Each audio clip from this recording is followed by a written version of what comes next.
Vamos fazer uma oração? Senhor Deus, mais uma vez estamos aqui em sua presença. Primeiramente, gostaria de agradecer pela oportunidade de estarmos aqui louvando o seu nome, compartilhando do nosso tempo com os nossos irmãos e principalmente com o Senhor. Que o Senhor se faça presente nesse culto e que nós possamos entender um pouquinho mais do seu amor por nós. É isso que nós te pedimos, no nome de Jesus. Amém.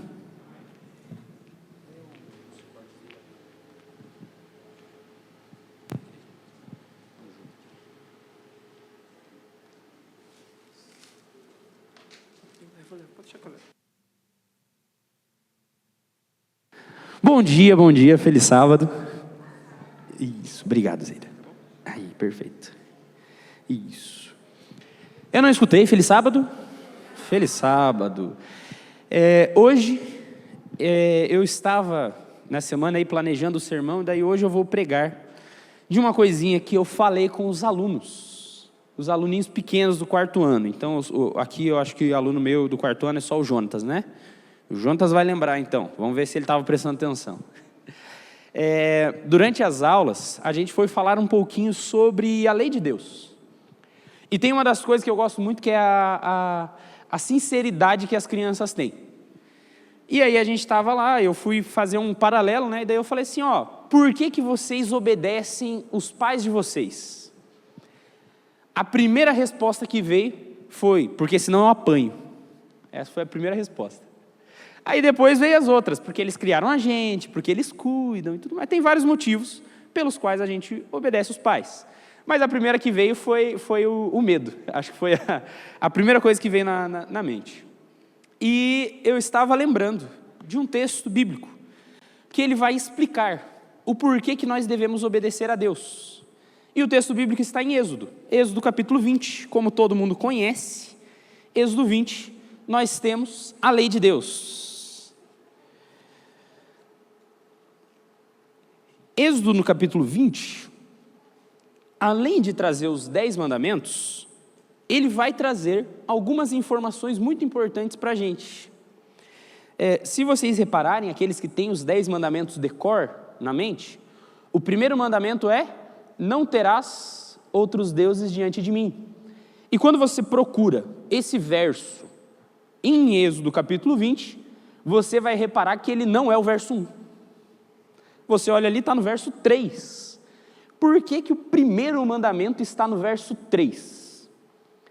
Porque nos 2 primeiros mandamentos, nós temos uma apresentação de Deus. O primeiro verso, na verdade, não fala muita coisa, só fala que o Senhor Deus falou essas palavras. E no verso 2, nós temos a apresentação de Deus, que diz assim, Êxodo capítulo 20, verso 2. Eu sou o Senhor teu Deus, que te tirei da terra do Egito, da casa da servidão. Esse verso, ele explica para a gente o porquê que nós devemos obedecer a Deus. Ele faz o preâmbulo dos 10 mandamentos com o porquê. Qual que é o porquê? Porque eu sou o Senhor teu Deus que te tirou da terra do Egito. Quando a gente olha esse texto aqui, a primeira coisa que a gente pensa, e é o que está escrito no texto, que o primeiro motivo pelo qual você deve obedecer a Deus é porque Ele é o Deus libertador. É o que está escrito aqui. Ele livrou o povo da casa da servidão. E isso é reforçado pela primeira frasezinha, pelas 2 primeiras palavras no texto, que é o eu sou. Esse termo, ele vai fazer o povo se lembrar do relato de Moisés. Enquanto Moisés estava falando com Deus, ele fala assim, olha, eu vou lá no povo, eu vou tentar libertar, vou tentar falar com o faraó. Mas eles vão me perguntar, que Deus é esse que você está vindo no nome dele? O que eu respondo?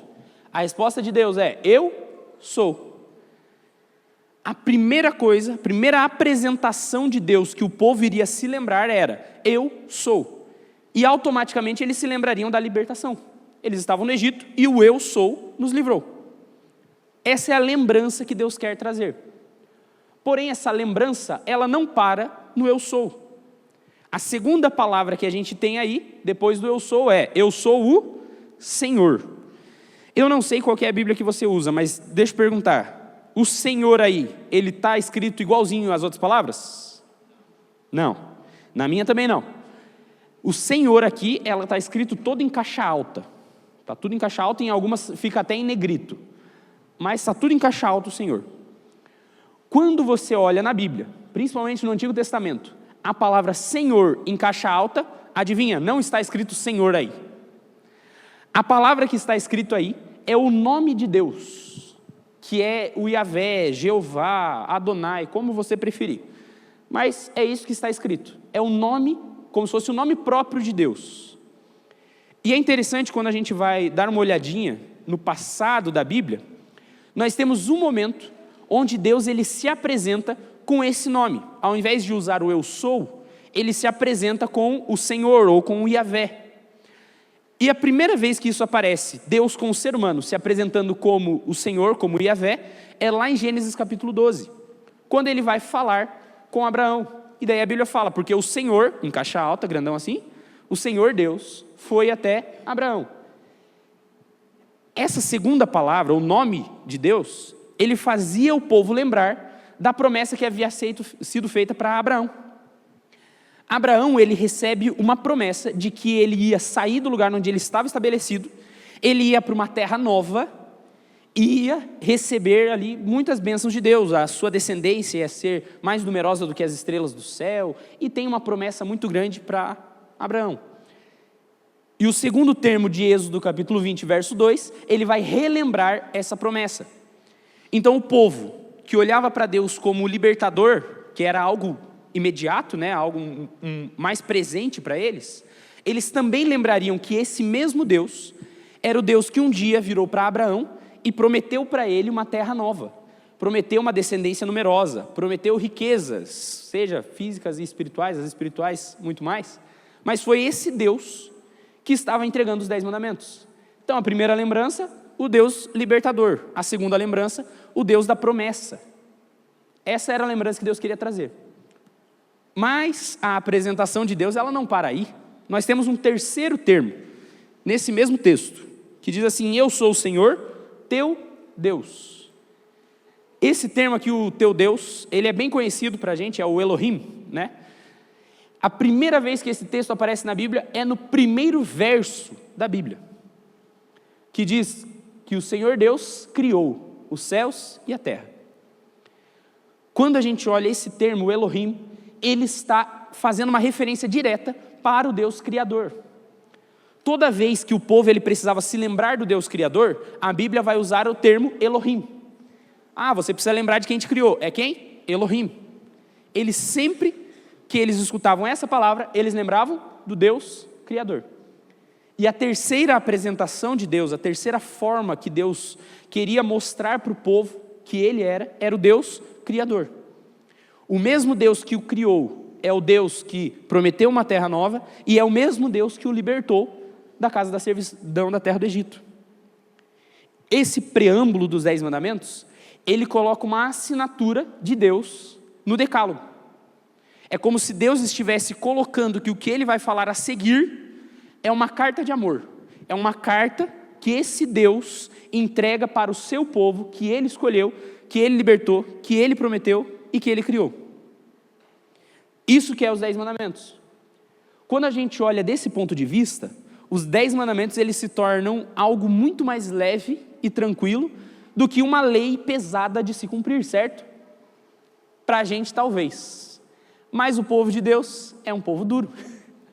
Quando a gente continua o texto, depois dos 10 mandamentos, nós temos um momento onde o povo ele reage a tudo que Deus falou, tanto essa apresentação, ele falando que era uma carta de amor, ele passando os 10 mandamentos, e a reação do povo, que deveria ser uma reação alegre e feliz, ela é uma reação um pouquinho contrária. Ali no verso 19, o povo, ele recusa continuar escutando a voz de Deus. O povo diz assim, verso 19, disseram a Moisés, fala tu e te ouviremos, porém, não fale Deus conosco, para que não morramos. Mesmo que Deus ele tenha feito uma carta de amor através dos 10 mandamentos, o povo vira e fala assim, não queremos que ele continue falando. A gente está com medo, a gente não gostou muito do teor das palavras, a gente prefere que você fale com a gente do que Deus. para que a gente não morra. Parece o completo oposto do que era a intenção de Deus ao entregar os 10 mandamentos. Se Deus queria mostrar que Ele era o Deus que libertava, que era o Deus que prometia, era o Deus que criou, o povo entende o completo oposto. Hoje em dia, a gente tem exatamente uma crença meio parecida com essa crença, que é a crença do deísmo. Não sei quantos aí já estudaram um pouquinho sobre isso. A crença do deísmo é assim: Deus existe. Deus existe? Existe. Deus, ele é todo poderoso, certo? Certo. Ele criou tudo. Porém, Deus, ele é um ser atemporal, essa palavra que a galera usa, ser atemporal, que ele fica fora do universo e ele não atua no universo. É como se tivesse uma barreira entre a gente e Deus, que Deus, ele não transpõe. Ele nunca atua no meio do ser humano. Por quê? Porque ele prefere ficar lá. Os mais antigos, os filósofos mais antigos, eles colocavam essa crença do Deus estático. Deus, ele criou, mas ele não faz mais nada pelo povo. Ele criou o mundo e deixou agora que vocês aí vivam aí meio sem regra, sem lei, e eu não estou nem aí para vocês. Basicamente essa é a crença. Eu não sei quantos de vocês têm amigos, melhores amigos de muito tempo. Eu tenho um melhor amigo que é da minha faculdade, que é o Josué. Inclusive, uns tempos atrás eu falei no Celebre que eu fui no casamento dele, nas férias, lá em Goiânia. A primeira vez que eu peguei avião na vida foi por causa dele. O Josué, a gente tem aquele relacionamento de melhor amigo que não parece ser melhor amigo. Porque a gente manda uma mensagem uma vez na vida, outra na morte. Normalmente é alguma piada do Instagram. A gente vê algum videozinho engraçado no Instagram, manda um pro outro, e a gente nem responde, né, com palavras, a gente só responde com vídeo. É só assim a nossa conversa. Quando a gente olha essa relação assim, meio de longe, parece que não é muito amigo. Parece que a gente nem se fala. A gente se conversa uma vez a cada 2 meses. Então, não é melhor amigo. E tem muita gente que trata o relacionamento com Deus dessa forma. Acha que você fazer uma oração a cada 2 meses está valendo. Às vezes você manda até uma mensagenzinha para ele, assim, mas nem espera a resposta, porque é normal você falar e a sua oração ela ficar no teto. E Deus, ele não responde. Essa crença, o povo de Deus, o povo de Israel, eles tinham. Eles achavam que Deus era um Deus distante, era um Deus que não amava, um Deus que não cuidava, que não atuava no meio do povo. Ao perceber essa distância que o povo teve dele, alguma coisa precisava ser feita. E é aí que nós temos o texto de Mateus, capítulo 1, verso 23. Aqueles que puderem ir um pouquinho mais para frente agora. Mateus, capítulo 1, verso 23. Ele vai falar de uma pessoa um pouquinho diferente do que o povo imaginava ser Deus. Mateus, capítulo 1, verso 23, que diz assim: Eis que a virgem conceberá e dará à luz a um filho, e ele será chamado pelo nome Emanuel, que quer dizer Deus conosco. Esse texto ele faz referência a uma profecia de Isaías, que já falava do Messias, onde ele seria Deus conosco. Esse texto, a primeira coisa que ele faz é garantir para a gente a natureza divina de Jesus. Aqui está falando sobre a pessoa de Jesus, logo no nascimento dele, onde diz que Jesus, ele era Emanuel, e Emanuel é Deus conosco. Então, a primeira certeza que a gente pode ter é que Jesus, ele é Deus. Não tem espaço na Bíblia para você dizer que Jesus é um ser criado, que Jesus é um anjo, ele é o primeiro da criação. Não, ele é Deus. A Bíblia ela garante isso para a gente de várias formas diferentes. Só que esse Deus, ele tem uma característica diferente do que o povo olhava no Antigo Testamento. O povo olhava para um Deus distante, talvez um Deus tirano, um Deus que punia. Agora esse Deus é um Deus conosco, ou o termo também vai significar Deus como nós. Ele é um Deus traduzido para a linguagem humana. E esse Deus, para a gente poder entender ele como o mesmo Deus do Antigo Testamento, a Bíblia ela traz para nós várias características de Jesus, e eu vou focar apenas em 3 delas. A primeira delas está no livro de João. Vocês podem deixar agora marcado João, que a gente vai ficar em João até o final. João capítulo 8. João no capítulo 8, nós vamos ler o verso 58. Quando a gente olha lá para o livro de Êxodo, e a gente vê aquelas apresentações de Deus que tinham aqueles simbolismos, nós conseguimos encontrar, através da Bíblia, as mesmas características para a pessoa de Jesus. E o verso 58 vai dizer exatamente assim: respondeu-lhe Jesus, em verdade eu vos digo, antes que Abraão existisse, eu sou. O mesmo preâmbulo que a gente encontra nos 10 mandamentos, Cristo, ele passa agora para aqueles que estavam escutando. As pessoas olhavam para Deus como alguém distante, alguém que estava longe. Jesus veio, encarnou-se e disse: antes de Abraão ser, eu sou. A mesma característica.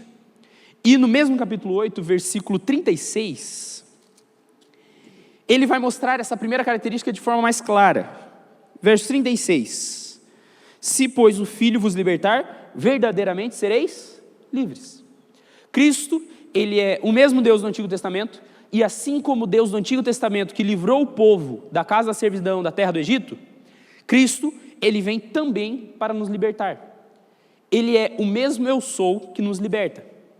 A diferença está, antes, ele libertou do Egito, da prisão física.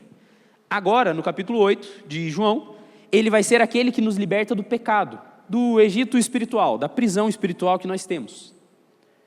O mesmo Deus, agindo em tempos diferentes, exatamente da mesma forma. Nós ainda precisamos de livramento. E Deus, ele vem com essa promessa de livramento através da pessoa de Jesus. E essa é a primeira característica. A segunda característica, ela mostrava um Deus de promessa, um Deus que prometia. Será que Jesus também cumpre isso? Livro de João, capítulo 14. Livro de João, no capítulo 14, nós temos talvez os 3 versos mais famosos aí do Novo Testamento. A maioria de vocês sabe de cor, que diz assim: não se turbe o vosso coração, credes em Deus, crede também em mim. Na casa de meu pai há muitas moradas, se assim não fosse eu vou-lhe teria dito, pois vou preparar-vos lugar. E quando eu for e vos preparar lugar, voltarei e os receberei para mim mesmo, para que onde eu estou, estejais vós também. O mesmo Deus que um dia virou para Abraão e prometeu uma terra nova, uma terra diferente, que manava leite e mel, onde a descendência dele seria numerosa, é o Deus que, quando vem na forma de Jesus, na forma de Emanuel, ele também nos promete uma terra nova. E não apenas uma terra melhor, onde nós vamos ter uma grande descendência, onde mana leite e mel, mas uma terra onde nós iremos habitar com ele. O mesmo Deus que prometeu a Canaã, é o Deus que nos promete a Canaã espiritual, a nova terra, um novo céu. É o mesmo Deus. E por último, nós temos uma apresentação de um Deus criador, lá em Gênesis capítulo 1. E em João, capítulo 1, verso 1, exatamente com o mesmo paralelo de Gênesis, nós temos a primeira apresentação de Jesus. João capítulo 1, versos 1 a 3, que diz assim: no princípio era o Verbo estava com Deus e o Verbo era Deus. Ele estava no princípio com Deus. Todas as coisas foram feitas por intermédio dele, e sem ele, nada do que foi feito se fez. O mesmo Deus que nos liberta é o Deus que nos promete uma terra nova, uma terra prometida. É o mesmo Deus que nos criou. Deus, ele nunca mudou ao longo do tempo. A única diferença está na nossa visão de Deus. Se nós não enxergamos um Deus de amor, um Deus próximo, o problema não está em Deus, o problema está em nós. Quem se afasta de Deus é sempre o ser humano. Desde Gênesis, no capítulo 3, quem se esconde de Deus é o ser humano. Através do pecado, nós colocamos uma barreira entre nós e Deus, não ele. Quem constrói os muros somos nós, e nós escolhemos ficar desse lado.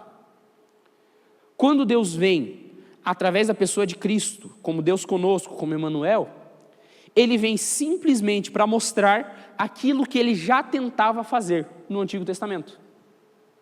Ele sempre tentou ser um Deus próximo.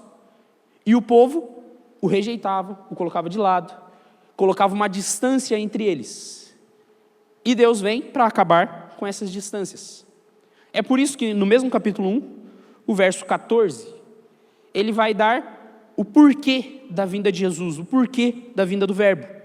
E o Verbo se fez carne e habitou entre nós, cheio de graça e de verdade. E vimos a sua glória, glória como o unigênito do Pai. Jesus, ele só vem para a terra para que nós possamos entender como Deus se revela até nós. O problema é que a gente continua criando barreiras, mesmo com a vinda de Jesus. Até hoje, o ser humano, ele costumeiramente coloca barreiras no relacionamento entre ele e Deus. E Jesus, fazendo um paralelo entre tudo isso, ele faz uma última promessa entre ele e os seus discípulos, os seus apóstolos, que está ali em Mateus. Voltando para Mateus, agora no último capítulo.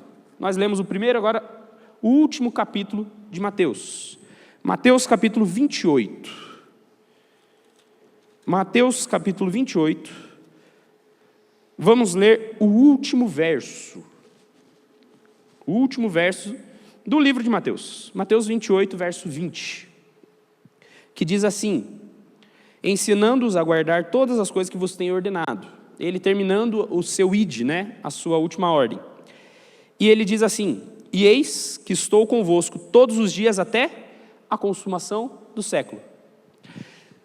Jesus, ele promete que ele estaria conosco todos os dias, até a consumação dos séculos. Até que tudo se acabe, ele continua estando conosco. É como se fosse um grito, como a música diz, o título da música que a gente cantou, como se ele desse um grito: eu estou aqui, eu estou perto de você. Mesmo que você não queira, mesmo que você não perceba, eu continuo perto de você. Todos os dias, até o fim da sua vida, Deus, ele vai continuar perto de nós. Tem muitas vezes que nós não conseguimos entender o agir de Deus. Às vezes a gente coloca o agir de Deus como algo muito distante, ou que ele está agindo, às vezes, contra o seu sucesso, está agindo contra você. Tem muita gente que pensa dessa forma. Algumas vezes aqui, eu acho que para grupos menores, não nos cultos, eu já contei um pouquinho da minha história na faculdade. A minha história na faculdade teve alguns problemas. Primeiro problema, eu sou meu maior inimigo nesse ponto. Mas no último ano da faculdade, meu último ano, entre aspas, foi 2020. Eu comecei em 2017, teria me formado em 2020. E eu não me formei em 2020. Por quê? Porque eu não entreguei o TCC. Foi para resumir a história. Não entreguei o TCC, reprovei por falta em uma outra matéria lá, fiquei devendo umas 2 matérias e reprovei, Fazer o quê? Voltei para casa, fiquei um semestre sem meio que fazer nada, trabalhei um pouquinho na associação, assim e tal, para tentar pelo menos ficar meio ativo para ter força para voltar no outro ano, Aí em 2021, no segundo semestre, voltei eu para a faculdade. Eu voltei para a faculdade e no mês de outubro teve um problema muito grande. Qual que era o problema? A gente tinha as entrevistas com os presidentes. E o Danilo vai lembrar, é um momento de tensão entre todo mundo, todos teologando. Por quê? Porque a gente não sabe se a gente vai ter chamado ou não. A gente fica naquela dúvida, não? A gente fica na dúvida, será que vão me chamar ou não? E a minha dúvida, ela era muito mais puxada por uma certeza. Qual certeza? De que eu não ia ter chamado. Por quê? Porque eu tinha sido chamado em 2020. Em 2020 eu recebi um áudio, na época do pastor Anderson Vols, que era da educação aqui na associação, que ele vira para mim e fala assim: olha, nós temos alguns colégios para você dar aula, você começa no contrato, depois você vai virar obreiro, vai virar pastor, digamos assim. Você começa como professor, depois você vai crescer na obra. E aí eu tive que mandar o áudio mais difícil da minha vida para ele. Qual que foi o áudio? Pastor, acho que teve um probleminha. Eu não me formo esse ano. Eu não vou conseguir ir. Daí ele, tá bom então, fazer o quê? eu meio que recusei o chamado por causa que eu não tinha me formado. E aí, quando chega outubro de 2021, o que eu pensei? Já me chamaram uma vez, eles não vão chamar de novo. Já era. Perdi minha oportunidade. Tive a entrevista com o pastor Williams, que era o presidente. Ele conversou comigo e não me deu nenhuma esperança. Ele simplesmente falou, legal e tal, qual que é seu campo? É sul-paranaense. Entendi, você é de lá. Você fez evangelismo em algum lugar? Daí eu fiz lá, dele, que legal e tal. Aí ele virou para mim e falou assim, olha, a gente está olhando aqui, alguns teologandos, e a gente não tem espaço agora. Infelizmente, aí eu acho que você vai ter que ficar, mas fica esperando. Porque vai que apareça alguma coisa, a gente conversa contigo. Essa foi a resposta do pastor Williams. Nessa hora eu tive a plena certeza de que eu não ia trabalhar na Sul-Paranaense. Já era.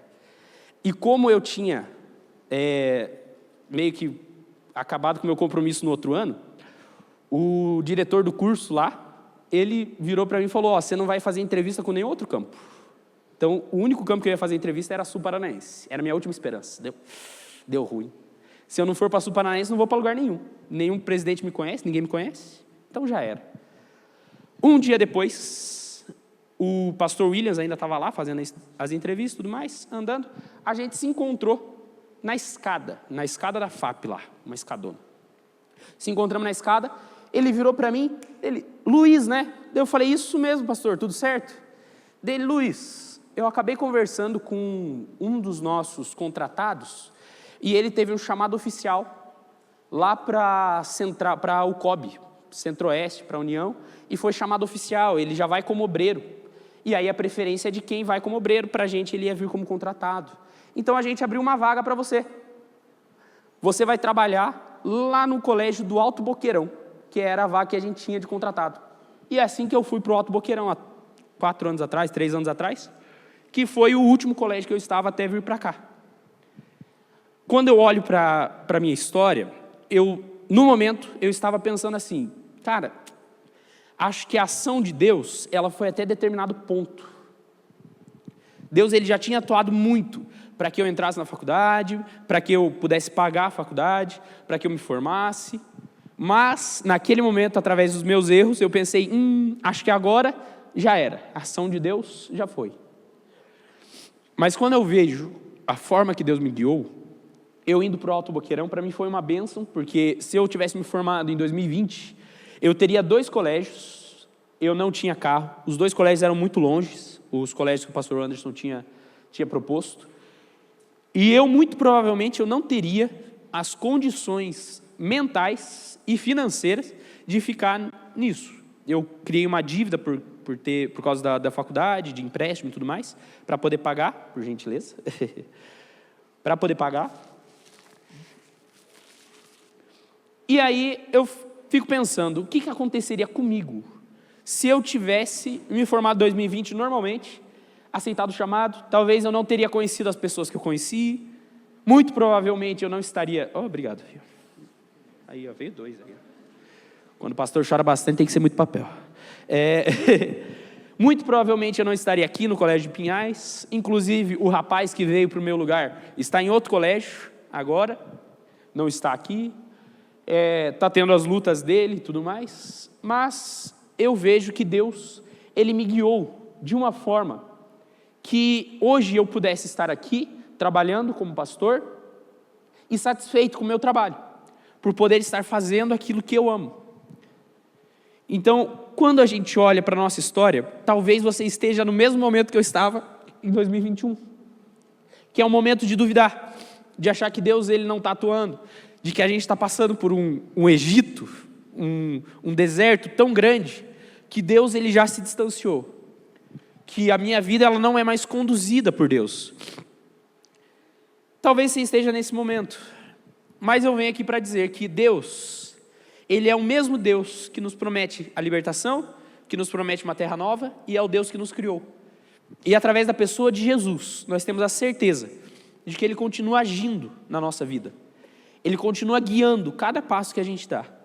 Tudo que nós fazemos não foge do controle dEle. E mesmo que você tente muito afastar Deus de você, Deus ele nunca vai estar longe. Deus ele sempre sempre, sempre vai estar conosco até a consumação dos séculos. E que a gente viva com a certeza de que esse Deus, Ele está ao nosso lado e ainda vai estar nos próximos problemas que nós vamos ter. Porque a nossa vida aqui é isso, é a gente sair de um problema, entrar no outro, mas tendo a certeza de que Deus, Ele está com a gente. Vamos orar? Senhor Deus, mais uma vez, gostaria de te agradecer, porque o Senhor é bom, o Senhor tem feito muito por nós. Talvez nós nem consigamos ter a dimensão de tudo que o Senhor fez e faz.